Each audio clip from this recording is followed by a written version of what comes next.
sorga adalah amal gitu. Terus apa fungsi Tuhan kamu?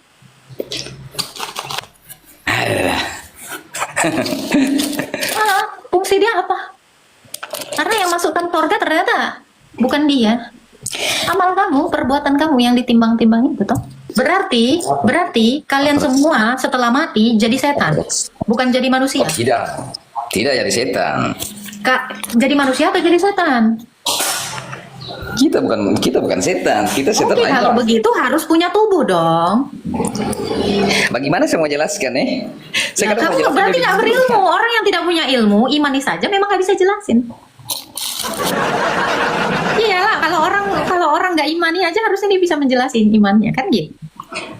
Oke Bu, supaya tidak panjang toh. Nah, jadi gimana ini? Jadi kamu begitu mati tidak dihidupkan lagi dong. Kamu begitu mati jadi setan. Karena kamu nggak punya tubuh. Kamu bilang sesuatu yang nggak punya tubuh setan. Betul toh? Tetap kita dihidupkan. Oke, berarti disatukan dengan tubuh dong. Tidak disatukan Ibu. Loh, berarti kamu setan. Bukanlah. Oh iyalah, gimana? True, itu dikembalikan ke tempatnya. Ke tempatnya. Dia kan ada alam ruh dia. Jadi dia dikembalikan. Kalau sudah tiba iya, setan juga itu kan di alam roh. Kita lain. Memang dalam agamanya kita sudah dikatakan tidaklah aku ciptakan jin dan manusia kecuali padaku. Itu kan jin dan manusia. Jadi setannya nggak ada ya. Jadi Gak manusia ada. juga. Jadi tidaklah kuciptakan manusia dan setan dan jin untuk beribadah Setan kepadamu. tidak ada. Setan tidak Oke. ada. Ketika kamu di alam roh, kamu masih beribadah kepada Tuhanmu nggak? Di alam roh tetap kita beribadah, tapi bukan kayak kita hidup di dunia, gerakan kayak muslim gini enggak. Oh, ganti Kayak agama.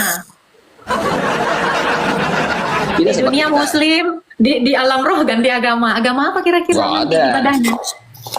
Nggak ada agama lagi. Loh, jadi apa? Kan tidaklah kuciptakan manusia dan jin untuk beribadah kepadanya, ya kan? Tiba-tiba udah ganti alam nggak ibadah. Berarti apakah ayat ini tidak kekal? Di sana itu tinggal menunggu penghakiman. Kita kan ada terbagi. Jadi setelah kita di dunia kan kita di alam kubur. Ya. Setelah di alam kubur, Oke, setelah penghakiman berarti ada penghukuman dong. ya jelas dihukum. Kita bicara logika ya. Ketika kamu mencuri di dunia, yang mencuri itu tubuh sama roh atau roh doang atau tubuh doang? Ya, sudah karena kita masih hidup jadi kita dua-duanya. Tunggu. Kan dihakimi, kan perbuatan jahatnya di dunia dong. Ya. Sekarang saya tanya kamu, ketika misal ada orang mencuri itu tubuh doang atau roh atau tubuh dan roh? Roh tidak mungkin bisa mencuri kan, betul? Iya kan yang gerakan kan roh. Pertanyaan saya. Iya. Waktu dihukum, kenapa yang dihukum cuma roh tidak ada tubuh? Apa ini disebut keadilan? Tubuh itu sudah dikubur itu sudah habis. Nggak bisa dibangkitkan lagi sama Tuhanmu? Nggak bisa dia karena dia dihabiskan. Jadi manusia itu Kenapa Tuhanmu tidak bisa membangkitkan? tidak begini. Manusia itu kan diciptakan dari tanah, ya kan? Jadi kembalinya ke tanah juga. Jadi jasad itu kan waktu diciptakan Adam kan diambil tanah ke bumi. Ada beberapa warna atau beberapa tanah di bumi. Lah itu yang dibentuk akan dia. Jadi dia pada saat meninggal kan dikembalikan ke tanah. Oke. Penghakiman apa yang tidak adil seperti ini? Yang mencuri badan sama roh, yang dihukum roh doang. Gimana keadilan Tuhan? Andai kan tidak ada roh, bagaimana cara menghukum roh? Gimana cara menghukum roh? Ya nanti di sana. Di sana nanti dihukumnya. Lah, pertanyaan saya, yang mencuri kan badan, tangan, ya kan? Ini bentuk fisik, nggak mungkin rohmu itu bisa megang sesuatu yang materi, kan gitu. Lalu logikanya, sebentar bang, logikanya di mana? Yang mencuri tubuh sama roh, tapi yang dihukum roh doang. Ini logika iya kan? Jasadnya kan sudah dimakan belatung. Saya nggak nanya itu bang. Kalau dia memang punya kuasa, harusnya kuasa dan adil, harusnya dia bangkitkan lagi, dia hukum sesuai dengan hukum logika gitu, yang adil gitu. Masa roh dihukum? Gimana roh dihukum?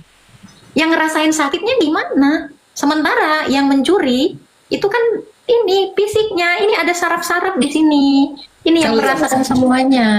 rasakan yang bisa merasakan itu tidak akan bisa tubuh merasakan tanpa ruh. Jadi kalau tidak ada ruh, tidak Ya bisa berarti tubuh merasakan. kalau tidak bisa merasakan tubuh tanpa roh, lalu bagaimana dihukum roh doang tanpa tubuh? Iya, karena tubuh kan tidak merasakan. Itu saja yang dia yang dihukumnya. Lalu bagaimana menghukum? Ya, ibarat kata begini ya, yang mencuri tanganmu, tetapi yang dihukum roh gitu, itu nyambungnya di mana? Gak logis, beneran gak logis dan gak adil gitu loh. Ya, kadang saya juga bingung juga menjelaskan bagaimana ini. Nah, terus setelah itu, ya kan, penghukuman yang Tunggu dulu Ibu. Nggak. Ibu siapa namanya? Agatha, saya Agatha. Ada tahu. Berarti saya baru ini ya. Saya baru tambahkan pertemanan ke Ibu tadi ya.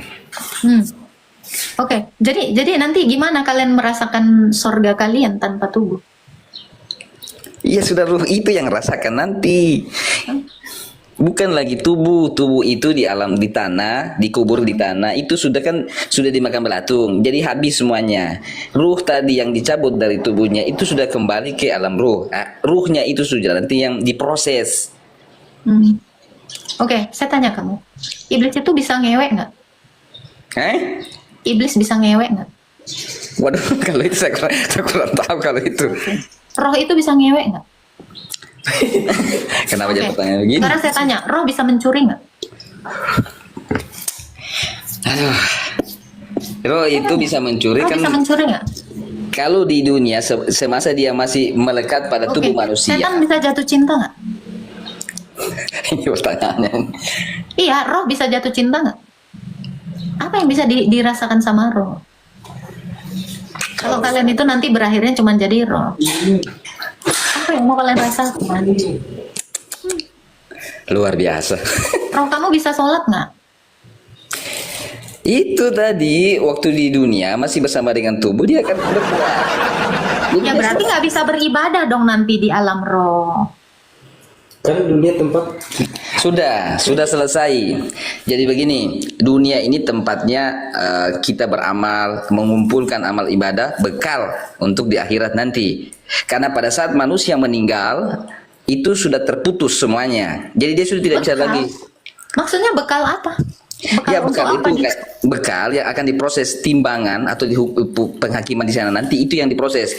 Dia punya amalan banyak atau kejahatannya yang banyak dan banyak lagi prosesnya. Itu kan ditimbang di mana yang paling berat. Kalau memang baiknya yang paling berat ya mungkin dia dimasukkan ke surga. Kalau dia timbangannya lebih berat daripada timbangan jeleknya lebih berat, ya berarti dia ke neraka. Kan begitu. Oke. Berarti apa fungsi Tuhanmu? Hah? Karena yang masukkan kamu ke surga adalah amal, gitu. Terus apa fungsi Tuhan kamu?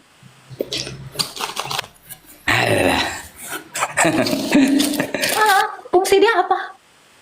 Karena yang masukkan surga ternyata bukan dia. Amal kamu, perbuatan kamu yang ditimbang-timbang itu toh.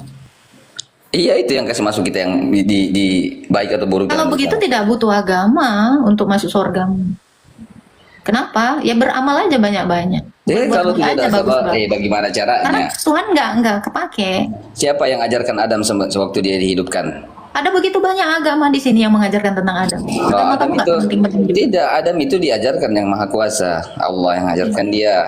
Apa diajarkan apa Adam? Dia mengajarkan segala macamnya. Bagaimana kalau kayak apalah ya, yang baik-baik lah buat.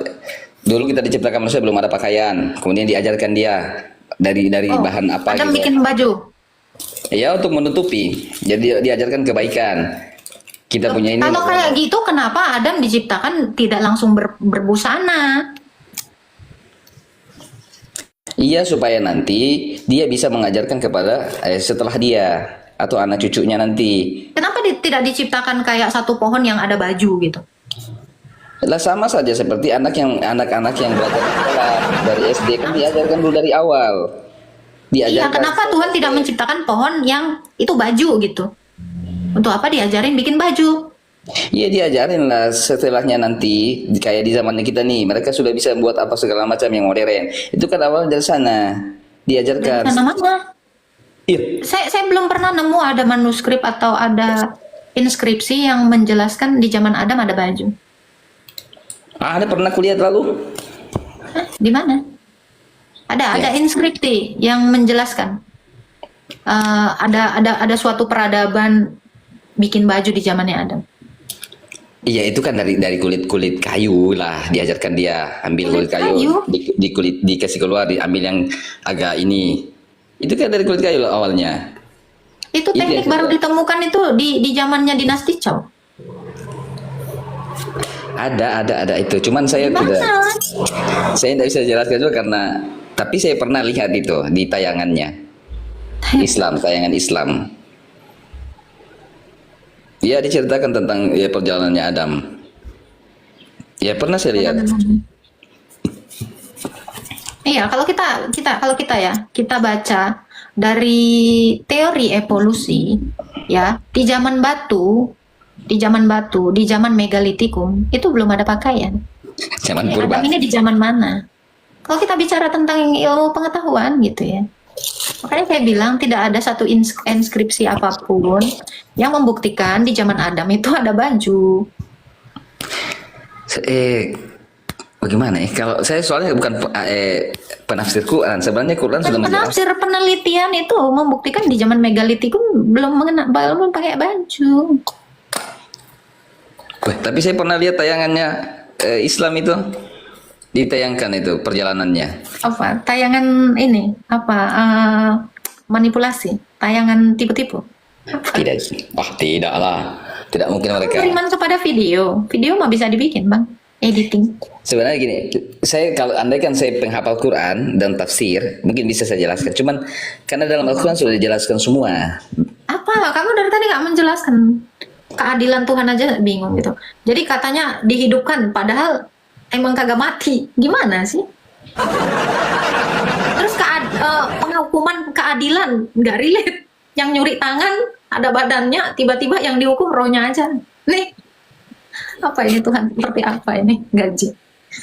Ya kan? Jadi yang mana? Nggak masuk akal semuanya, nggak logis dan tidak bisa menerangkan ke kalian.